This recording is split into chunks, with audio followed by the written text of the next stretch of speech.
clarify something.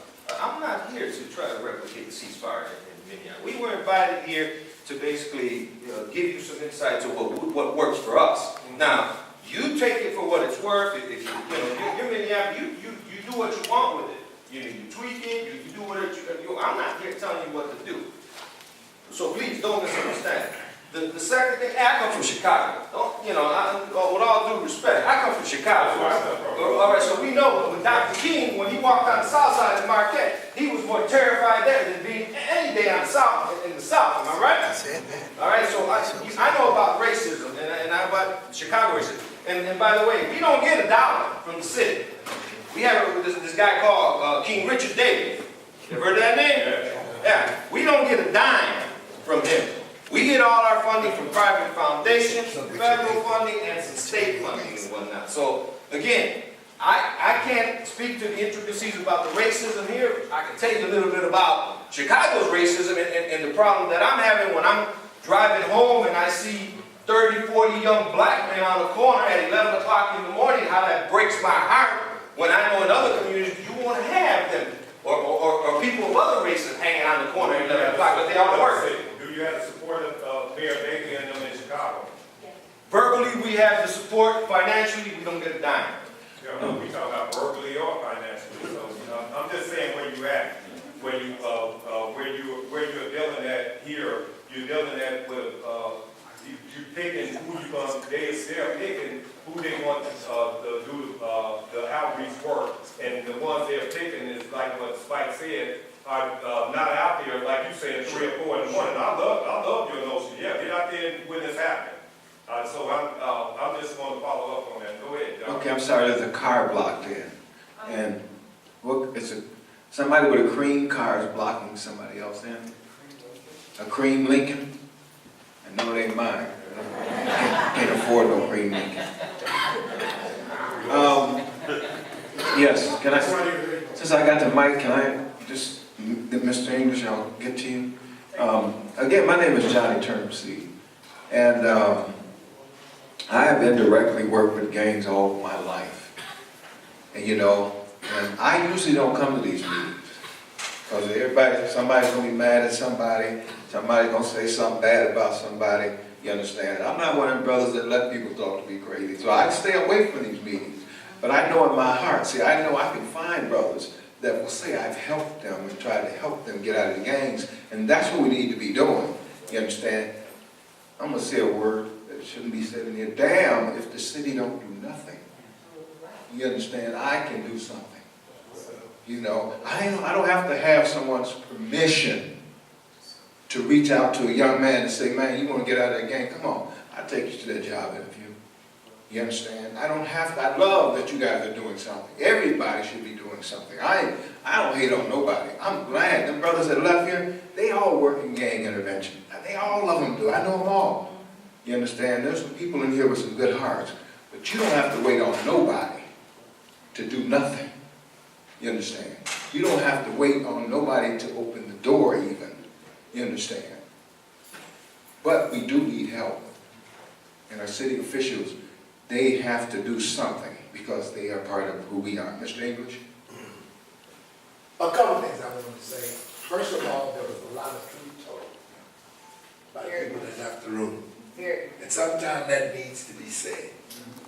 But I've learned something over the 70 plus years I've been on this earth. You don't have permanent political enemies.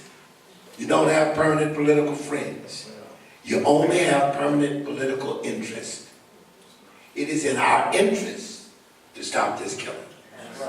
Now, I can be as condemning of RT as anybody in this room, and have been. But 2 weeks ago, I went to his office. I said, you the man, you ain't my man, because I voted for Sharon and I've supported Sharon. But you are the mayor, I have to respect this office.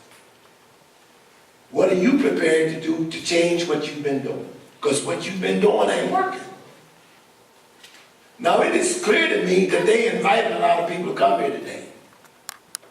I don't trust anybody, but I'm willing to give everybody a chance to change. Give them a chance to change. They recognize what they've been doing has not worked. Now, I've known Pastor Johnny since he worked for Paul Wellstone. And while I didn't have a lot of trust for our team, I trust what Bass tells me. I trust him because he's never lied to me. So if he says they want to reach out and do something different, I think we have to be responsible enough to give them a chance to try. They're saying they want to put the right people on the street. They want to put the funds where people can get paid to do this work that have been doing it for free. I don't have a problem with nobody in this room. The people who are getting paid to do it, God bless them, because they're out there working.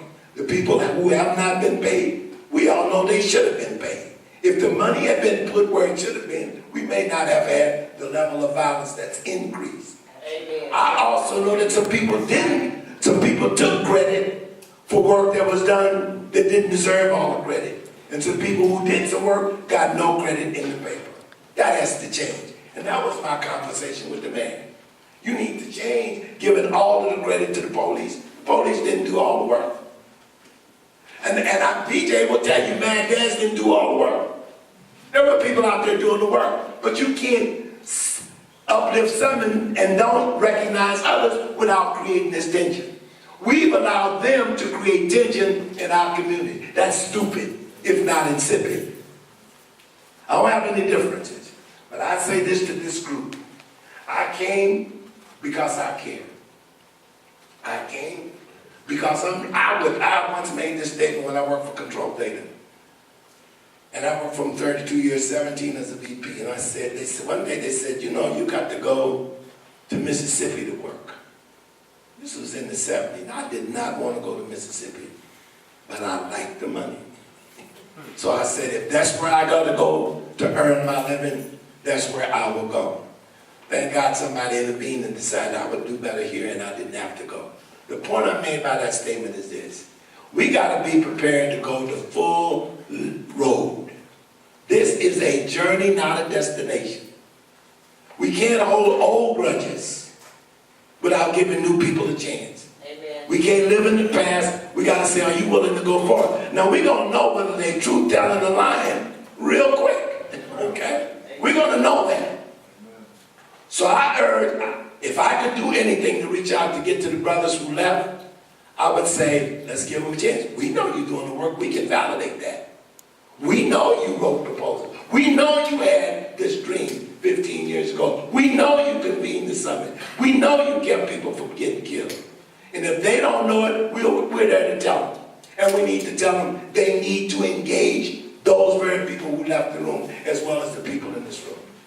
So I'm here to say I'm ready to try and lend our organization effort to anything that's going to work. And I will work with anybody in this room, anybody who left the room. Amen.